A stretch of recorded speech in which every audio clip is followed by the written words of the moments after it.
नमस्कार दोस्तों, आप सभी का स्वागत है हमारे YouTube चैनल पर। तो दोस्तों, बहुत से लोगों का कहना है कि हमारे इस जन्म का पुण्य पाप का फल हमें अगले जन्म में क्यों मिलता है। और दोस्तों, कई हद तक यह सही भी है और इसी विषय में हम गहराई से चिंतन करेंगे और असल बात जानने की कोशिश भी करेंगे। दोस्तों, आज इन बातों को कई ग्रंथों और विचारों से समझने की कोशिश करेंगे। वाकई में भविष्य आगे से लिखा होता है या फिर हमारा यह कर्म है जिसके आधार पर यह भविष्य को सुनिश्चित करता है। दोस्तों, पुराण कथा में आपको बता दें कि आकाशवाणी हुई थी कि देवकी का 8वां पुत्र कंस का वध करेगा, लेकिन कंस ने यह सोचा और कहा कि कंस ने यह बात सुनकर कहा कि मेरा वध तो वह तब करेगा जब मैं उसको उत्पन्न होने दूंगा। यही सोच करके इसी के साथ जब भी कोई पुत्र होता तो कंस आकर के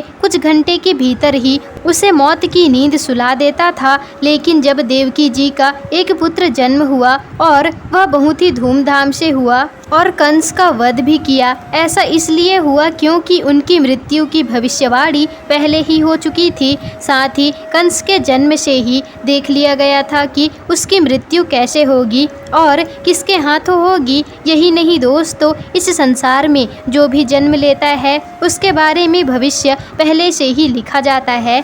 मनुष्य का जन्म कैसे होगा, कौन सी जगह होगी और उसके जीवन में कौन कौन सी परेशानी आएगी, यह सब विधि का विधान है और इसे चाहकर भी बदला नहीं जा सकता। और दोस्तों, इसके साथ ही आपको यह भी बता दें कि कई ऐसे पौराणिक शास्त्र एवं ग्रंथ मौजूद हैं जिनमें कई महापुरुषों के भाग्य पहले से ही लिखे होने के प्रमाण आज भी मिलते हैं। दोस्तों, जैसे कि हम रामायण में देखते हैं कि यह पहले से ही तय था कि भगवान श्री राम को 14 सालों का वनवास मिलेगा, अर्थात उसके पीछे का कारण था भगवान श्री राम के हाथों रावण का वध होना।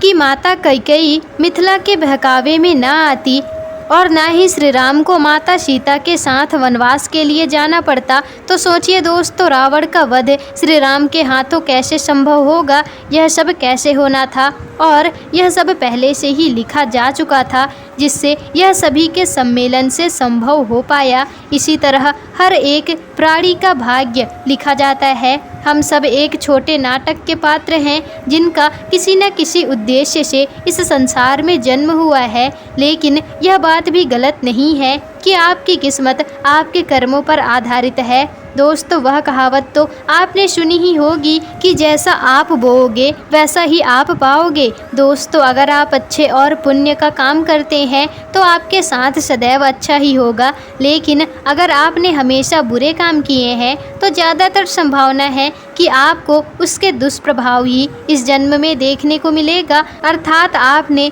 बहुल रूपी बहुत बुरे कर्म किए हैं तो आपको बुरे फल ही मिलेंगे। इसलिए हमारे ग्रंथ में अच्छे कर्म करने को कहा गया है, क्योंकि बस यही एक रास्ता है जो हमारे इस जन्म से हमें बाहर निकाल सकता है। वरना बुरे कर्म करने वालों को तो भगवान के चरणों में भी जगह नहीं मिलता। दोस्तों, यही नहीं, तुलसीदास जी ने भी इस बात को स्पष्ट रूप से लिखा है कि कर्म ही प्रधान है, यानी कि मनुष्य जैसा कार्य करेगा उसे वैसा ही फल मिलेगा। इसी के साथ यह एक बात सामने आती है कि पांडव पुत्र अर्जुन के हाथों कर्ण का वध हुआ था। दोस्तों, अर्जुन ने कहा कि माधव, मेरे हाथ काँप रहे थे, मेरे अपने ही श्रेष्ठ का वध मेरे ही हाथों लिख दिया, ये कैसा भाग्य है। तो इसमें श्री कृष्ण जी ने कहा, हे पांडव पुत्र, मैं कौन होता हूँ कि किसी मनुष्य को प्रार्थक देने वाला, ये तो कर्म का ही फल है। जिस तरह उसने जीवन में कर्म किए हैं उन्हें उसके फल स्वरूप यह परिणाम मिल गया। और हाँ, जीवन में किस तौर पर फूल मिलेंगे जीवन में किस दौर पर फूल मिलेंगे या कांटे, यह मनुष्य खुद कर्मों द्वारा तय करता है। श्री कृष्ण ने कहा, तुमने अधर्म के विरोध के ऊपर स्वर उठाया और धर्म का रास्ता चुना। जबकि कर्ण ने तो अधर्म का रास्ता चुना था, तो ऐसे में मैं क्या कर सकता था। लेकिन फिर भी मैंने उन्हें कई विकल्प दिए, परंतु उसने हर बार दुर्योधन की मित्रता को आवश्यक समझा। भगवत गीता के इस अध्याय में हमें यह सीखने को मिलता है कि भगवान हमें कुछ अवसर जरूर देते हैं, जिससे हमारे द्वारा किए गए कर्मों का पश्चाताप हो सके और सही राह पर आ सके। कि अवश्य हमारा भविष्य लिखा जा चुका है, लेकिन कर्मों के आधार पर ही हमें फल मिलता है। अगर हम अच्छे से कर्म करेंगे तो जीवन को शांतिपूर्वक समृद्धिपूर्वक बिता पाएंगे। तो दोस्तों, आज की वीडियो आपको कैसी लगी हमें कमेंट करके ज़रूर बताइएगा, और अगर वीडियो पसंद आई हो तो वीडियो को लाइक शेयर कमेंट और चैनल को सब्सक्राइब जरूर कर दीजिएगा, जिससे कि आपको ऐसी ही जानकारी पूर्वक वीडियोस आगे भी मिल सके।